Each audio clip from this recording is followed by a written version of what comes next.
Hello and welcome to another episode of Millennial Economics. Today we're going to talk about an unexpected expense that I had recently.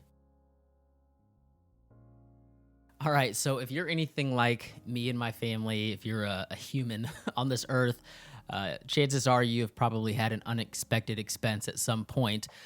Typically in my life, they've been relatively small expenses, small car repairs, small little things that happen around the house. For those of you that know me, you know that I'm very, I won't use the word cheap. I'll say frugal. You know that I'm very frugal. And when it comes to home repairs, a lot of times I look on YouTube and figure out how I can do it myself and kind of go the bargain or frugal route with things. But I had an expense that came up to do with the house, to do with owning a house, that I wanted to talk a little bit about with you all. The wife and I had kind of known some electrical things kind of going weird. I won't say haywire, but just kind of weird. Lights were kind of dimming. We smelled some kind of hot, like a hot smell coming from some of our fans in our bathrooms, and just some other things. We needed to get some lights replaced, whatever.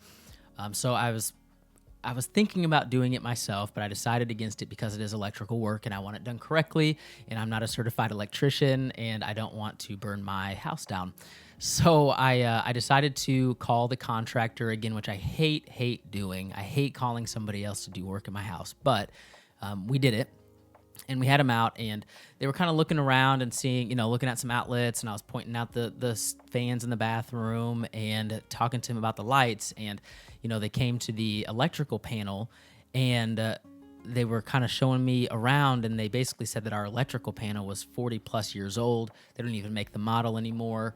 The way that it was set up was incorrect. And long story short, we had to have a bunch of electrical work done at the house, including replacing the panel. Which, if you know anything about electrical work, you know that it is not a cheap thing to do. So I wanted to share that with you. All in all, that unexpected expense was $7,000. $7,000. And there are a couple takeaways that I want to communicate with you that I am very fortunate to be able to take away, I guess. I'm in a fortunate position. Now, I'll say this, $7,000 is not a little bit of money for my wife and I. I don't know about y'all, but $7,000 is a lot of money. In fact, I was trying to think back. I think $7,000 is the most money I've paid in one single transaction in my life. So it was a lot of money. But the first takeaway that I have is having an emergency fund is very important. This constitutes an emergency. I've never really had to dip into my emergency fund on a large scale. This is the first time that I've really had to do that. And I'm constituting this as an emergency.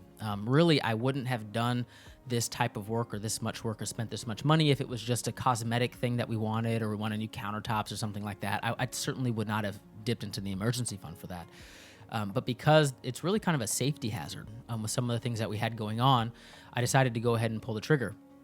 Having an emergency fund is so important in these situations because if I didn't have that much money in my emergency fund, I would have had to have used a credit card or taken a loan out.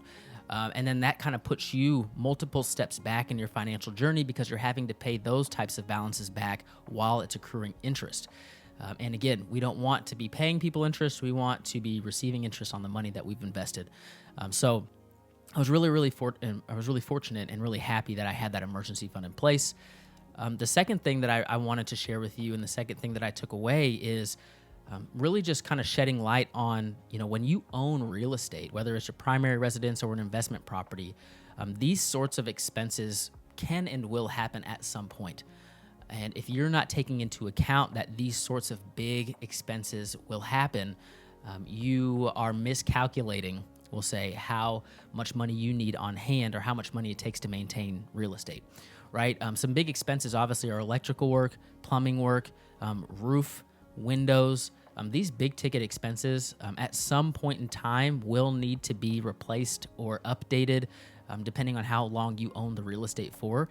So that's the second thing I took away is, a lot of times in a personal finance community, we talk about, well, you should always own real estate and real estate's always, owning a property and having a mortgage is always less expensive than renting. Well, yes, when you look at it at face value, but that might not always be true when it comes to the repair work that you have to do and the upkeep and the maintenance that you have to do for real estate that you own. And really the last thing I want to talk about, and I've been guilty of this myself, is, sometimes it's okay to spend money and not take the frugal route.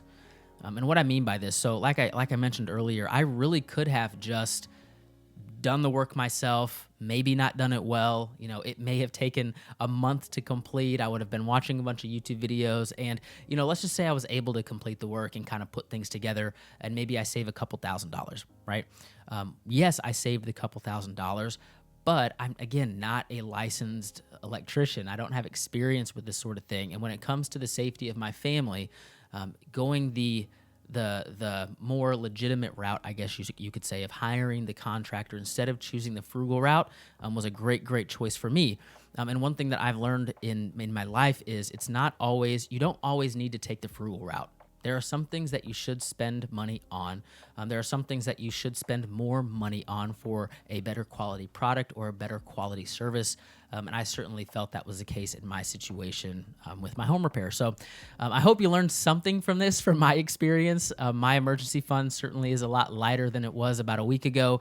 And I will be allocating all of my extra money, all of my monthly margin into my emergency account to get it right back up to where it was before. But again, I hope you learned from my situation. Thank you so much for tuning in, and we will talk very soon.